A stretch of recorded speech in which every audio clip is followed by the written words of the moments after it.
Hola, buenos días Maricruz, Hola. bienvenida, bienvenida a casa.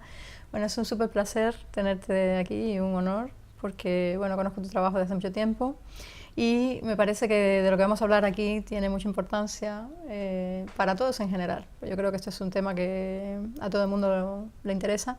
Sobre todo, ya sabes que yo siempre hablo de los estudiantes, estoy pensando en opositores, estoy pensando en cualquier tipo de estudiante, desde primaria, secundaria, universidad, profesionales, los padres que solemos estar bastante perdidos en este tipo de temas. Y bueno, como conozco tu trabajo, admiro tu trabajo, se me ha ocurrido bueno, que es muy interesante hablar del tema de la comprensión y puede ser que bueno, haya personas que digan, bueno, la comprensión, pero si yo comprendo perfectamente. Entonces, claro, eso es un tema un poco delicado en el sentido de que casi siempre pensamos que comprendemos bien, que ya tenemos un nivel de comprensión, ya sabemos leer, entendemos las palabras y nos parece que ya está todo hecho. Y muchas veces llegamos, claro, a una posición o llegamos a un nivel en los estudios y algo se traba. ¿Qué pasa? Que estudiamos, luego no se nos queda, los test no nos salen bien, pensamos que lo hemos retenido y resulta que no. Entonces, bueno, como yo trabajo esto desde hace muchos años, ya tú lo sabes, el tema de la comprensión desde el punto de vista estructural y desde el punto de vista, bueno, también léxico y de concepto, pero bueno, lo trabajo desde, digamos, de un punto de vista y los resultados que tengo son, pues eso, en determinado tipo de alumnos, la mayoría, menos mal, pero siempre hay casos que se me escapan. Hay casos que digo, aquí a veces los detecto al principio nada más empezar, o antes de empezar incluso, y ya les digo, vete a ver a Maricruz. Y otras veces no los detecto al principio, pero los detecto sobre la marcha con el trabajo. Y entonces veo que hay cuestiones de fondo a donde yo no llego.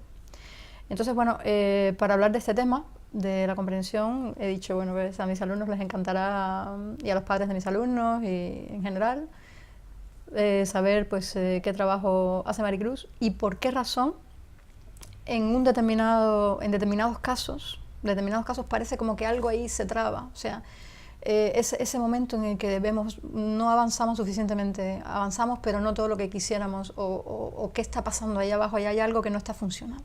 ¿Bien? Entonces, bueno, cuenta un poco pues el trabajo que haces, cuando se traba la cosa. Estoy hablando tanto, fijaos, estoy hablando tanto de adultos, esto pasa en todo, en los adultos, pasa en los niños, pasa en los adolescentes. Yo lo he visto a lo largo de 25 años de trabajo en tantísimas personas, en tantísimas, que hasta que no chocan con algo así grande, no se dan cuenta de que en realidad ahí hay un problema, hay algo que no está hecho ahí abajo. ¿Bien? Entonces cuéntanos un poco para iluminar a la gente que anda por ahí perdida, ¿qué me pasa? ¿Qué me pasa? Pero si no se me queda, pero si yo pensaba que lo entendía y resulta que el test me ha salido mal, o mi hijo pasa tantas horas y no avanza. ¿Bien? ¿Qué pasa en los casos que a mí se me traban? Bien, porque claro, los que a mí no se me traban, yo sé lo que pasa. Pues que no entienden la estructura de contenido, que no entienden, entonces ahí yo puedo trabajar. Pero yo quiero que me hables de los que a mí se me escapan, un poco. Bueno, en primer lugar, muchísimas gracias por invitarme hoy a estar aquí contigo. Y bueno, cada caso es un mundo, cada persona es única. Y en cada caso tenemos que ver qué es lo que ocurre. Ahora bien, hay cosas en las que llevo trabajando muchos años que tienen que ver con el área vestibular del oído, que tienen que ver con el equilibrio, que tienen que ver con la coordinación, que tienen que ver con el miedo, que tienen que ver con la inmadurez general del sistema nervioso. Háblame ahí en el tema de la inmadurez, porque por ejemplo, muchos de estos casos de los que yo te hablo, algunos de los casos, bueno también, otros no, pero muchos he visto, por ejemplo, niños adoptados, niños que han sido adoptados, Claro. personas que han tenido problemas en su infancia o que han tenido infancias difíciles. Entonces, háblame, sobre todo, me encantaría que hablaras del tema, sobre todo de la inmadurez, de cómo se produce este proceso, de dónde pueden estar esos fallos que luego, digamos, que se manifiestan de estas otras maneras. Con mucho gusto. Vamos a ver, un niño adoptado al que tú hacías referencia, no vamos a decir que todos los niños adoptados tienen problemas porque estaríamos mintiendo, pero los niños adoptados que me llegan a mi consulta, evidentemente vienen porque tienen problemas. En muchos casos han vivido situaciones verdaderamente dramáticas y en otros casos han estado inmovilizados en cunas, en orfanatos, en diferentes países. No quiero nombrarlos porque no quiero, poner etiquetas en ninguna parte, pero sufren muchísimo. Un niño, para mí, el sistema nervioso, bueno, para mí, y no para mí, para todo el mundo, el sistema nervioso comienza su formación durante el proceso de gestación.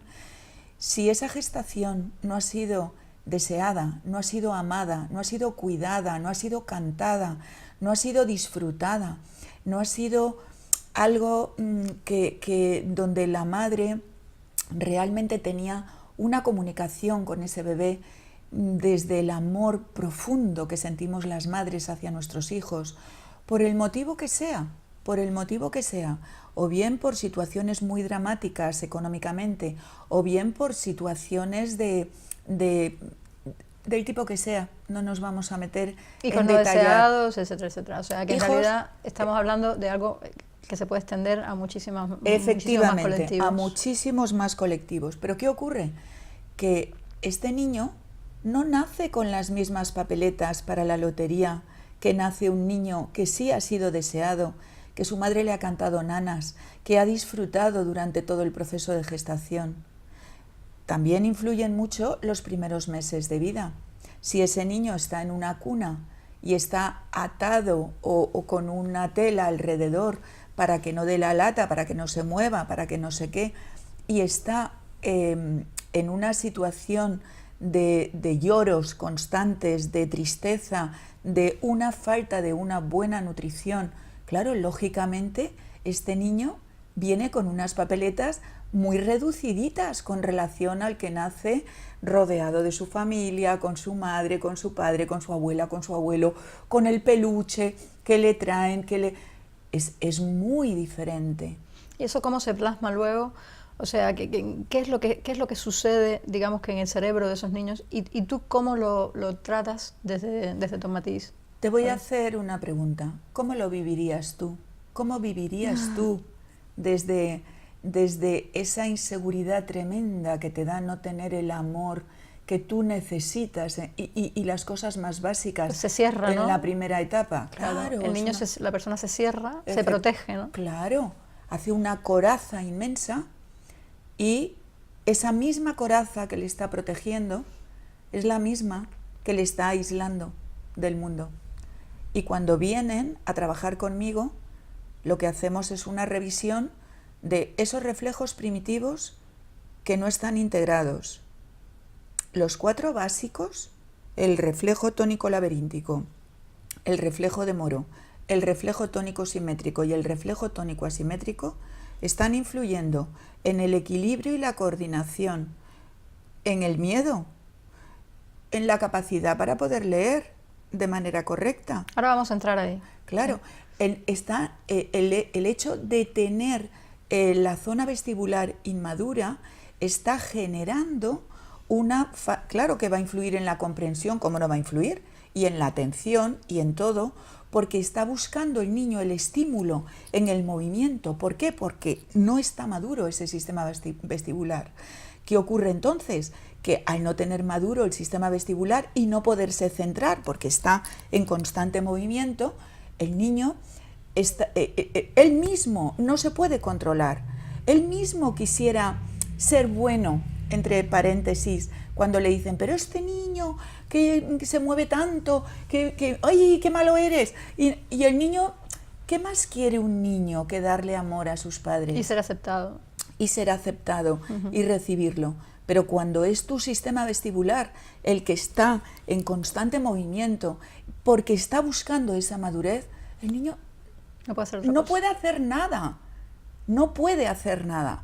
¿Y qué hace? Se apoya en sus padres adoptivos, en este caso, si estamos hablando de niños adoptivos, o si no es adoptivo, pues quiero decir, se apoya en sus referencias amorosas, en las personas que le están dando ese amor y ese apoyo en donde él puede confiar, en donde puede apoyarse. Pero en cuanto que le quitan a su papá y a su mamá, cuando llega al colegio, la criatura está completamente desprotegido o desprotegida. ¿Qué ocurre entonces? Que volvemos a las etiquetas, este niño tal, este niño cual, es que no comprende, es que no tiene atención, es que ¿por qué no le dan no sé qué? No, mire usted, si lo que hay que hacer es estimular a este niño. ¿Cómo le vamos a estimular? Pues con una terapia auditiva que le estimule todo el sistema nervioso, pero sobre todo toda el área vestibular, trabajándole los reflejos primitivos, trabajando la neuromotricidad para implantar todos los patrones del desarrollo, el reptado, el gateo, el oseo, el sienta-levanta, el caminar cruzado, estimularle bien a nivel ocular, estimularle la respiración, estimular la boca por dentro, estimular la cara. Toda esa estimulación lo que va a hacer es ir pudiendo abrir esas corazas. Y que madure. Esto estamos hablando de un niño, pero también estamos hablando de personas adultas que en una fase inicial de su vida, por circunstancias, no han tenido ese desarrollo o no han tenido esas circunstancias que le han permitido desarrollarse correctamente. Por supuesto que estamos hablando también de eso, pero también yo ahora mismo tengo en mi consulta un caso precioso. Una mujer cantante de ópera que durante su infancia y su juventud, oponiéndose al padre y oponiéndose a una serie de circunstancias, consiguió entrar en la Escuela Superior de Canto, cantar, tener una voz preciosísima, pero luego las circunstancias de la vida la han ido llevando a perder esa voz que ella tenía maravillosa. Sigue teniendo una voz bella, pero la tenía maravillosa. ¿A qué viene ahora la consulta? A trabajar, a desbloquear la coraza que ha estado haciendo durante 30 años para poder volver a recuperar esa voz. Eso mismo ocurre ya sea en personas que quieren trabajar su concentración, por ejemplo. Evidentemente. Su concentración, personas que quieren trabajar pues todo lo que es la comprensión desde el punto de vista, o sea, cuando hay abajo ahí hay algo que no está bien, o sea, esto en realidad influye pues en toda la vida de la persona. Sí, es que si tenemos afectado lo que es los cimientos de la casa, pues claro que la casa va a estar afectada y el tejado también. El tejado es el trabajo tuyo. Sí, sí. Tú estás en el tejado. Yo lo veo claramente. En el córtex. Pero luego debajo tenemos toda un área emocional y debajo de eso tenemos una zona instintiva, que es de la que yo te estoy hablando en este momento. Háblame un poquito de la escucha, por ejemplo. Yo noto en este tipo de alumnos que te digo que son los que, porque en general los alumnos que me llegan a mí son perfectamente normales, tienen todo su desarrollo perfectamente hecho y trabajamos de lo más bien, o sea que no hay ningún problema. Pero en estos que yo de los que te hablo, por ejemplo, son personas que muchas veces les tengo que repetir 2 veces las cosas, es como si no escucharan. Ellos me oyen, pero no me escuchan.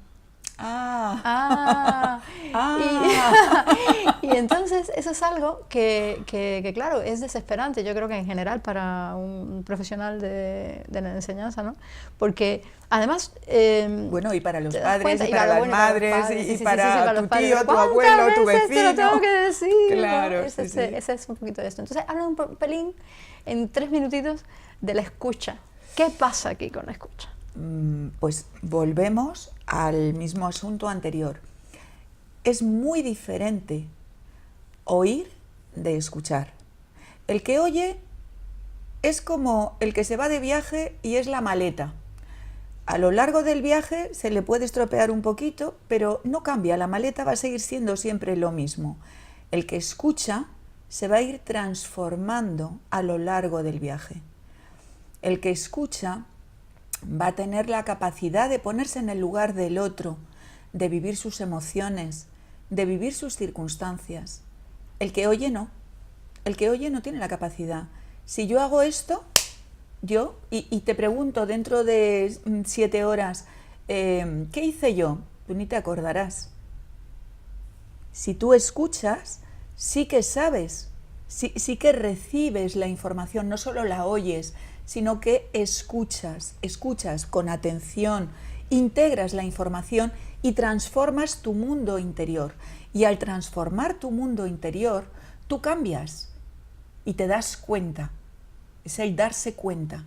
Sí, darse estar cuenta, más vivo en el presente. estar en el presente, estar aquí y ahora, en este mismo momento. Y eso evidentemente para aprender, que es vital. Claro. Es absolutamente vital. Si tú me escuchas y yo te escucho, los dos estamos conectados con la vida, estamos conectados con el aquí y ahora. Pero si uno de los dos no está escuchando, uno de los dos no está conectado con la vida. Yo te decía antes, antes de empezar esta charla, que yo lo que veía era que la atención, porque hablábamos de la atención, la importancia de la atención, de estar presente, de estar verdaderamente de atender. Yo te decía, bueno, eso es necesario pero no suficiente.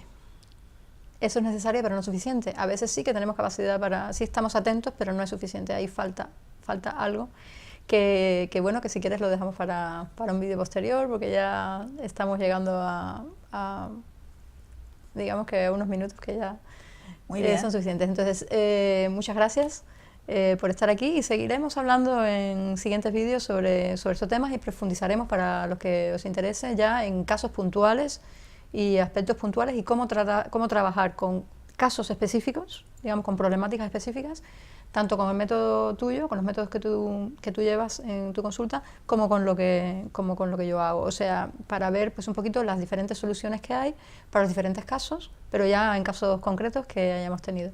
Muchas gracias, Maricruz. Muchas gracias a ti. Hasta la siguiente. Venga, hasta luego.